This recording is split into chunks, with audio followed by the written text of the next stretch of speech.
Ya, assalamualaikum warahmatullahi wabarakatuh. Berjumpa lagi dengan saya di channel peternak ayam broiler. Apa kabar para subscriber? Mudah-mudahan Anda diberi kesehatan oleh Yang Maha Kuasa. Di video kali ini, Pak, saya akan bahas tentang seputar masalah bibit, Pak ya, bibit. Sesuai dengan judulnya, jangan pernah salahkan bibit ternak ayam broiler Anda. Ada tanda tanya di ujungnya. Apakah benar? Tentunya hal ini berkaitan dengan salah satu komentar ya, yang ini. Saya bacakan dululah komentarnya dan kronologinya.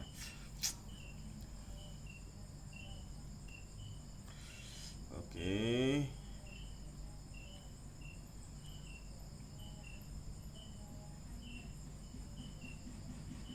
Nah, ini yang komentar Syahril, Pak Syahril. Nah, ini saya jelaskan dengan santai ya, dengan santuy. Itulah salahnya, jangan diganti pakannya bos. Itu salah kamu. Kalau kandang bersih, alhamdulillah ini maksudnya. Udah 7 tahun saya ternak ayam broiler ya. Cuma 3.000. Ya cuma 3.000, nggak ada saya gagal. Jangan salahkan bibit bos. Yang penting pakan jangan diganti, kandang bersih. Udah ratusan kali saya jelaskan. Kami kemitraan pak. Pakan nggak bisa milih. Bibit nggak bisa milih. Jadi kalau suka-sukaku di peternakan ini pak, dikeluarkan orang nanti. Bapak mau ngisi kandangku? Kan nggak mungkin. Terus saya jawab, lah saya itu ganti pakan disuruh perusahaan bos, kata saya kan. Mana bisa nolak, benar ini. Kamu paham gak yang saya bicarakan? Masalah jangan salahkan bibit, lah yang nyalakan bibit siapa? Memang di video di tempat dia komentar ini saya nggak ada nyalahin bibit pak. Malah saya bilang di video ini di umur 14 hari ayam saya itu bagus. Dan bermasalahnya setelah pergantian pakan. Ya, kamu nonton sampai habis pak. Ini kamu nonton sampai habis nggak pak video di atas? Kalau kamu beternak 7 tahun belum pernah gagal, masa sama video 10 menit saja gagal paham? Anda sudah gagal paham dengan video saya. Nggak tahu maksud yang saya sampaikan di video, tapi nggak apa-apa. Saya ikutin alur Anda. Syahril Effendi, kalau saya mandiri bos, kata dia, saya akan mengingatkan, pokoknya jangan salahkan bibit. Sudah ratusan kali juga saya jelaskan di video. Kelebihan mandiri itu apa? Dia bisa milih bibit, bisa milih pakan, bisa milih kapan tanggal check in. Kekurangan mandiri itu ketika harga anjlok, apalagi dia kalau nggak punya perumah potong hewan, bisa kena di bawah harga pokok produksi harganya. Sudah saya jelaskan berkali-kali, kalau mandiri enak pilih bibit pak, enak. Kalau kami kemitraan ini, bibit yang datang diterima. Ya, jelas sampai sini. Terus saya jawab, bibit bisa salah pak, kata saya. Kalau di bibit bisa salah pak kalau di kemitraan. Kalau di mandiri, bibit bisa memilih. Kalau Anda bilang bibit tidak pernah salah, kenapa para ahli mengklasifikasikan grade bibit? Kan benar omongan saya pak. Ya, kalau memang semua kualitas bibit itu sama, kenapa ada kelas gold, platinum, dan silver, grade A, grade B, grade C, dan berbeda harga di setiap grade-nya itu. Kalau memang kualitas bibit itu nggak ada yang jelek, semuanya bagus, tentu harganya akan sama dan tidak ada pengklasifikasian. Ya. Atau mungkin Anda lebih ahli dari perusahaan dan para ahli yang sudah membagi kualitas DOC. Saya tanya gitu kan, dia jawab kayak gini. Saya nggak percaya para ahli kita yang langsung ke lapangan, bos. Ahli cuma ngomong gono gini. Saya pernah belajar dalam ruangan, kalau tempat saya kelompok.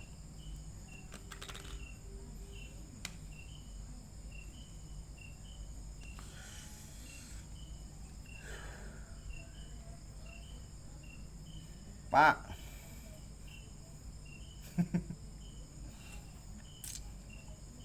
pakan yang Anda pakai sekarang, kalau Anda pakai pakan pabrik, itu yang ciptakan para ahli. Ya, para ahli yang dibayar oleh perusahaan sekelas Java dan Pokpan. Ada insinyurnya. Dan kita memakainya. Paham? Dan bibit DOC itu, Pak, mereka lebih tahu daripada kita. Kenapa? Anda bilang masalah lapangan. Sebelum Anda beternak, Java sudah punya peternakan yang besar, ratusan kali lebih besar daripada peternakan Anda. Bagaimana bisa Anda bilang gak percaya para ahli? Mereka sudah menjalankan duluan peternakan daripada Anda.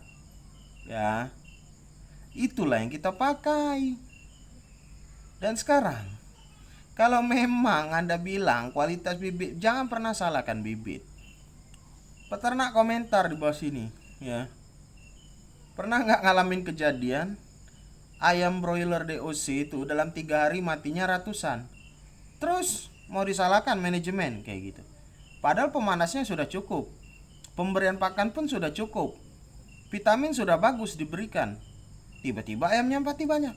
Itulah para perusahaan, contohnya perusahaan saya pernah mendapatkan klaim. Dan perusahaan mengakui memang yang bermasalah bibitnya. Terus bagaimana Anda bisa bilang bibit gak pernah bermasalah? Aduh, mungkin karena Anda tidak mempunyai inilah mungkin kan, teman sesama peternak, atau kelompok Anda itu nggak tahu lah saya kelompok apa ya kan. Dan saya harap yang mengajar Anda di dalam ruangan itu ya seorang ahli juga pastinya. Dan Anda juga percaya, iya kan? Sekarang lanjutkan.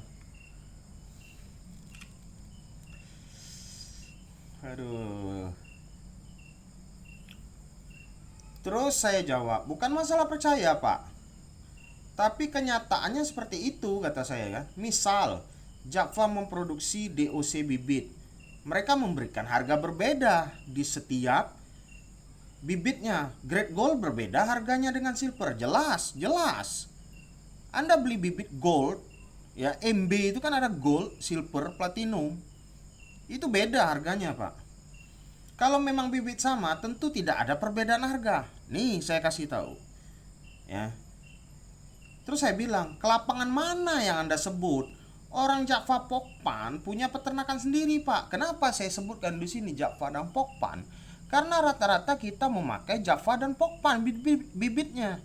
Ada sesekali pakai Malindo atau Patriot, ada. Kalau saya Suja kebanyakan. Mungkin kalau di daerah Jawa itu yang banyak beredar Pokpan dan Java, makanya saya sebut di sini. Terus saya jawab lagi, jangan bicara soal lapangan pak ke mereka. Mereka lebih dulu beternak daripada kita. Jangan seperti ini, takutnya nanti kita ditertawakan. Ya, nantilah saya buatkan video bahas masalah ini. Nah ini saya buat videonya, saya jelaskan. Terus dia bilang, udah banyak saya pakai bibit bos, bagus dari Medan, dari Surabaya. Ini aja udah membunuh pertanyaan Anda pak. Anda bilang udah banyak saya pakai bibit bos, bagus dari Medan, dari Surabaya. 2 daerah disebutnya. Berarti yang dari bibit lain itu gimana pak? Berarti Anda tahunya Medan dan dari Surabaya aja bagusnya. Tapi tadi katanya bibit ini sama semua, bagus semua. Harusnya Anda bilang kayak gini, udah banyak saya pakai bibit bos, dari semua produksi perusahaan sama saja bagusnya. Dari sini saja Anda sudah bunuh sendiri. Ya, Anda sudah bunuh sendiri pernyataan Anda kalau bibit itu nggak ada yang jelek, atau jangan pernah salahkan bibit gitu loh. Intinya bibit bagus semua kan, maksud dari pernyataan Anda itu. Bagaimana bagus atau tidak bagus, tinggal bagaimana perawatannya lagi, bos.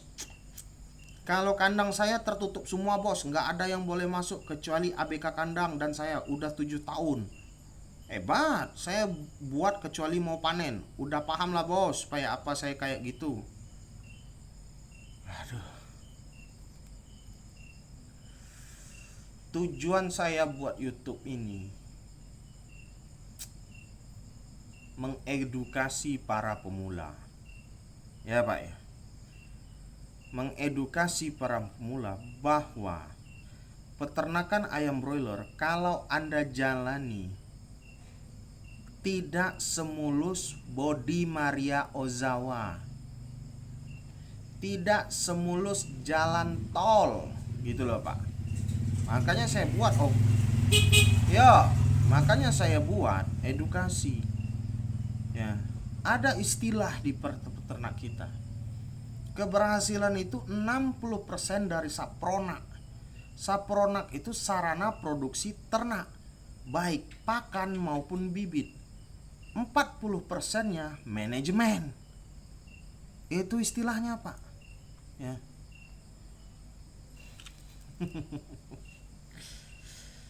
7 tahun dia beternak nggak pernah rugi. Saya kalau dengar 7 tahun beternak nggak pernah rugi ini, Pak, ini hal yang biasa. Ya. Walaupun saya tidak pernah mengalaminya, tapi saya pernah bertemu dengan orang yang dari hidupnya beternak sampai dia pensiun ternak nggak pernah rugi. Kurang lebih dia beternak itu ya puluhan tahun lah, dan akhirnya dia berhenti ternak bukan karena rugi. Saya tanya, kenapa berhenti ternak? Harga nggak masuk, sering kena potong harga, kena harga pasar. Jadi dia memilih stop ternak dan buka usaha lain. Ya, Anda kalau yang 7 tahun ini nggak pernah rugi nggak pernah rugi dalam beternak. Kalau hitungan saya sebagai peternak, saya percaya. Tapi yang kontroversi di sini, jangan salahkan bibit gitu loh. Dia bilang, ini yang akan jadi masalah dan yang akan ditelan oleh peternak-peternak pemula. Ya, kalau memang bibit tidak pernah salah, untuk apa perusahaan sekelas Medion, Pak, membuatkan ciri-ciri bibit yang bagus? Kalau sudah disebutkan ciri-ciri bibit yang bagus, tentu ada bibit yang jelek. Ya, ada bibit yang jelek, Pak, ada. Karena saya sudah capek, saya jawab, ya sudah, Pak. Terus si Gotan Channel jawab, yang waras diam aja lah. Anda nilai sendiri. Ketika ada orang yang bilang, jangan salahkan bibit, tergantung dari mana manajemennya. Kata-kata ini terlalu sakti. Ya. Terlalu sakti, terlalu menonjolkan skill yang belum tentu diketahui. Karena kenapa? Kalau memang ada seperti itu, Pak, tetap bisa dipatahkan argumen itu dengan cara begini. Ya, saya setuju. Bibit jelek katanya tetap bagus kalau pengurusannya bagus. Oke, ya. Tapi bibit jelek dengan pengurusan bagus nggak akan bisa mengalahkan bibit dengan kualitas bagus dan pengurusan yang bagus. Ya, dari situ, Pak. Dari situ, bibit yang tidak bagus itu seperti apa? Baru datang saja kaki kering sudah banyak. Itu sudah salah satu ciri-ciri ayam yang tidak bagus, Pak. Bukan saya menyudutkan di sini, saya hanya memberikan pengertian. Jangan karena Anda lancar beternak selama 7 tahun, terus Anda dengan gamblang, dengan PD-nya mengatakan, saya nggak pernah saya jangan salahkan bibit, karena Anda berkata berdasarkan pengalaman Anda, kalau Anda ini beternak 7 tahun nggak pernah gagal. Mungkin Anda hebat beternak, Anda hebat mungkin beternak, tapi Anda tidak hebat dalam melihat kualitas bibit. Ya. Kalaupun Anda hebat dalam memilih kualitas bibit, tapi Anda nggak pernah lihat bibit yang jelek. Ini kalau dipercayai dan diaminkan oleh sebagian peternak pemula, dan ketika dia pengurusannya sudah bagus dan bibitnya jelek, ini sangat berbahaya, ya. Karena ini masuk ranah pengetahuan juga, Pak. Ya, ketawain orang kita, Pak. Udah jelas para ahli mengatakan bibit jelek itu ciri-ciri bibit bagus ini yang kayak gini. Kalau lawan dari kata bagus, ada kata jeleknya. Bagus itu ada kata jeleknya. Nah, gimana bibit jelek itu? Makanya banyak kan ada penyakit bawaan dari hejri dan segala macam, kaki kering lah, bibitnya bobotnya kurang lah, sebagai macam lah. Ini termasuk kategori bibit yang tidak bagus. Bagaimana bisa Anda mengatakan dengan pede, jangan pernah salahkan bibit? Ini kalau peternak-peternak senior tahu masalah ini, Anda ini hitungannya sudah senior, Pak. Bahkan lebih senior dari saya. Saya baru beternak 5 tahun, Anda 7 tahun. Dan gak pernah gagal lagi. Ya, saya beternak 5 tahun, pernah gagal.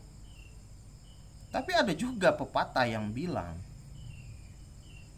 kalau bisa memilih, berguru kepada orang yang tidak pernah gagal, itu sebenarnya berbahaya.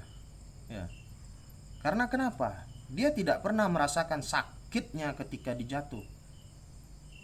Dan tentu itu tidak akan diajarkan kepada muridnya. Bukan berarti di sini saya bilang saya lebih bagus. Tidak, saya tidak lebih bagus dari bapak yang bilang kayak gitu ya. Cuman maksud saya ini, bergaul lah. Dunia ini luas. Anda bisa lihat peternakan-peternakan yang lain. Ya. Atau Anda mungkin coba main salah satu ke peternakan kemitraan. Anda akan tahu realitanya. Sampai bilang jangan pernah salahkan bibit. Masya Allah.